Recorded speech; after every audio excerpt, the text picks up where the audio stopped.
Bora em frente, então? Pode ser? Bora! Vamos lá. Acontece na noite de hoje, dia 12 de julho, um encontro do PT em Brasília, Distrito Federal, tá? Tem essa série aí de encontros regionais, etc. e tal.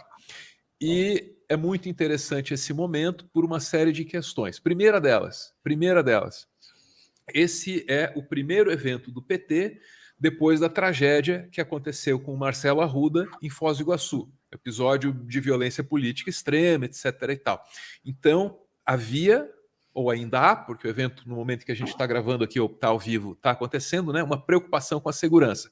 Sobre isso, informações aí rapidamente na CNN. Vê aqui nas recomendações que foram passadas aos apoiadores que pretendem ir hoje à tarde ao evento que o PT vai realizar aqui em Brasília de apoio ao candidato ao governo local, ao governo do Distrito Federal, Leandro Graz, do PV. Faz parte aí daquela federação do PT, PV e PS e PC do B, que divulgou uma lista com recomendações do tipo: não caia nas provocações do que eles chamam de infiltrados bolsonaristas, utilize uma camisa não militante, uma camiseta não militante embaixo da sua camisa vermelha para poder substituir, trocar se for necessário, evitar ser identificado no caminho para casa, no caminho para a rodoviária, por pessoas que queiram mesmo arrumar confusão.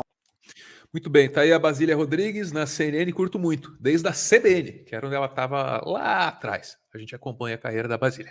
Bom, então estão aí as informações, né? Os militantes são, inclusive, aconselhados a não parecerem tão petistas nas ruas. Essa é a informação que se depreende ali do relato da Basília, né? No evento que está acontecendo aí na noite do dia 12, teve eu me assustei ali que eu estava assistindo ao vivo. Tava uma candidata a deputada falando ali, alguém vai entregar uma camisa para ela, e a pessoa tenta subir no palco. E ela fala: não, você não pode subir que a segurança não deixa. Eu parei tudo ali, já fui abrir a aba aqui para ver o que estava acontecendo, mas não era nada, só um susto. Agora, qual é o clima lá? Auditório fechado, tá? Qual é o clima lá? O clima é de tristeza? A julgar pelo discurso do Randolph Rodrigues, não. Ana do céu, a Ana está acostumada com o Randolph na CPI, vai ficar surpresa com o tom aqui, ó. Randolph escalou o tom, um discurso dos mais fortes do Randolph como líder da oposição que eu já ouvi. Chegou a chamar o Bolsonaro de fascistinha de merda e negou, para mim isso é o mais importante, negou a existência da polarização no Brasil. Isso é muito importante porque na mídia hegemônica é isso aí, né? A violência é culpa da polarização. Não é culpa do Bolsonaro dizendo que é para metralhar. É culpa de uma tal polarização. Essa entidade abstrata e misteriosa. Randolph Rodrigues. Não, ocorreu, governador Alckmin, em 2006, quando o senhor disputou a presidência da República contra o presidente Lula.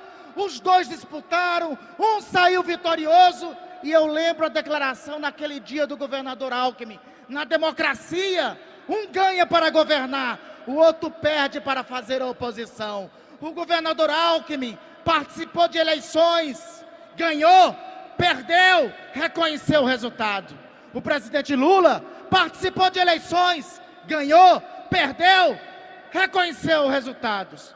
Agora esse fascistinha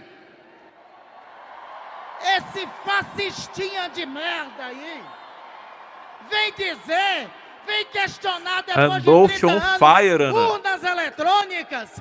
Ele está, na verdade, questionando o voto do povo brasileiro, que vai dar um chute na bunda dele, botando ele para fora do Palácio do Planalto, direto para a prisão, para ele responder pelos crimes que cometeu. Não há polarização quando um lado é a democracia e histórias como a de Lula e de Alckmin, pautadas pela democracia, forjadas na democracia, e o outro lado cultua a memória de um torturador chamado Alberto Ustra. Não há polarização quando tem esses dois lados. Não há polarização quando um lado defende a vida, a vacina, enquanto o outro lado levou mais de 600 mil compatriotas nossos para a morte. Não há polarização quando um lado, nas suas livezinhas sem vergonha, vergonha de quinta-feira, fica lá proclamando que tem que meter bala e atirar no adversário e fazendo ameaças, enquanto o nosso lado propagandeia a democracia, a paz, não a polarização. Quando um lado leva 33 milhões de brasileiros a não ter um prato de comida por dia, enquanto o outro lado garantiu comida na mesa de todos os brasileiros quando governou. Não há dois lados, quando um lado é a vida e o outro lado é a morte. Não há dois lados, quando um lado é a vida e outro lado é a morte. Aqui no Meteoro, com frequência, a gente diz que a verdadeira polarização é entre os que querem o direito de viver e os que querem o direito de matar. E com frequência, quando a gente diz essa frase por aí, aparece alguém aí para dizer assim, ah, mas essa frase é despolitizadora, porque ela tira das pessoas a consciência, a importância da esquerda. Veja, esse não é o objetivo. Você pode, inclusive, compreender a definição de lutam pelo direito de viver como esquerda, se você quiser interpretar dessa forma, né? Enfim, a gente vai seguir aqui com outro trecho do discurso do Randolph, que foi, assim, muito, muito forte mesmo, Ana. Vamos ver como é que ele finaliza essa fala aí no evento da noite do dia 12 de julho em Brasília, primeiro evento realizado pelo PT, depois a tragédia ocorrida em Foz do Iguaçu, da qual, infelizmente, precisaremos voltar a falar muitas vezes ainda. Ainda disse, é só até 31 de dezembro. Vamos responder a eles que nós queremos, não é R$600, queremos 700, 800 e dignidade na mesa dos brasileiros durante os 4 anos que vêm e os 4 anos que virão. Companheiros, companheiras, caminhemos juntos agora para a maior batalha de nossas vidas. São 78 dias que estão para vir. Em nenhum tempo da nossa existência, esses 78 dias serão tão importantes quanto estes. Não adianta eles lançarem bombinhas, não adianta eles tentarem atentar contra a vida de nossos companheiros. Serão por eles que nós ganharemos as eleições. Será por Marielle, será por Anderson, será por Bruno Pereira, será por Marcelo, será por essa dor por gente que não será inutilmente. Será por todos eles, Lula e Alckmin, que celebraremos vossas vitórias. Serão por eles que o Brasil vai construir um tempo, uma página feliz dessa história com a eleição de outubro. A vitória, nenhum passo atrás só para ganhar impulso.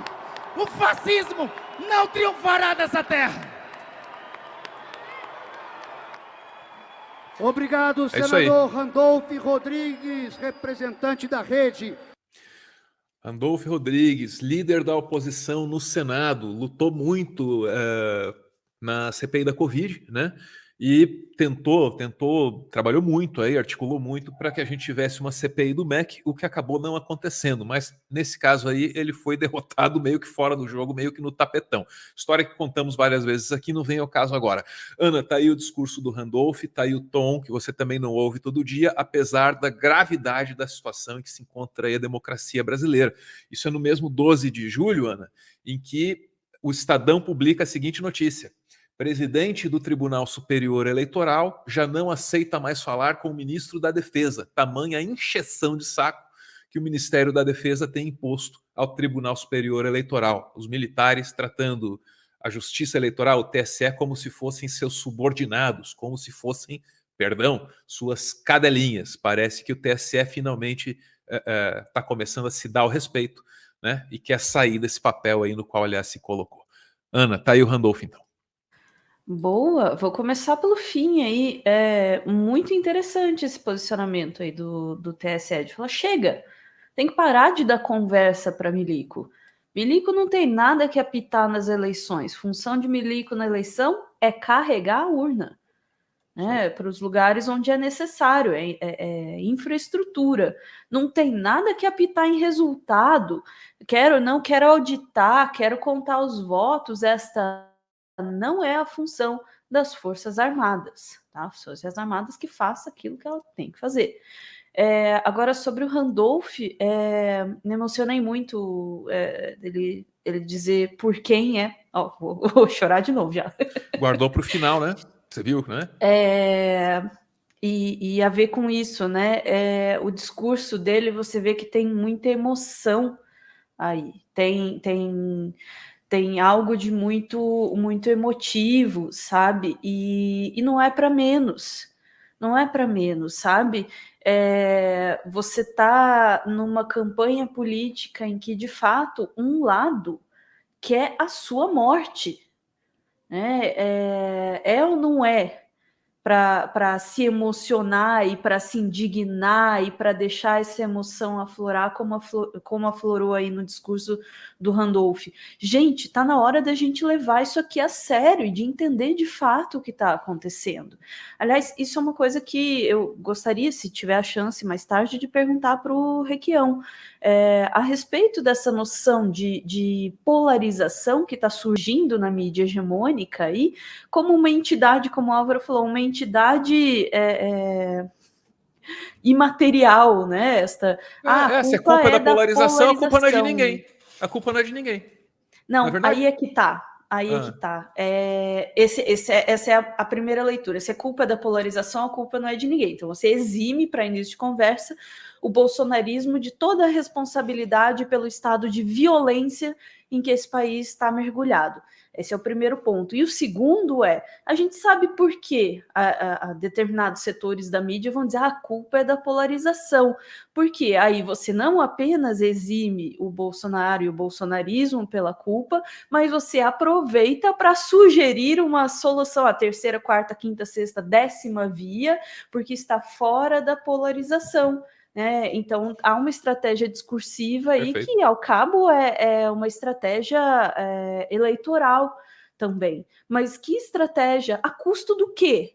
A custo do quê essa estratégia eleitoral? A custo de ignorar o papel fundamental do bolsonarismo, de novo, no estado de violência em que esse país está mergulhado, numa campanha política que inicia com uma morte terrível, e que daí sai nas notícias como troca de tiros, como conflito entre dois extremos.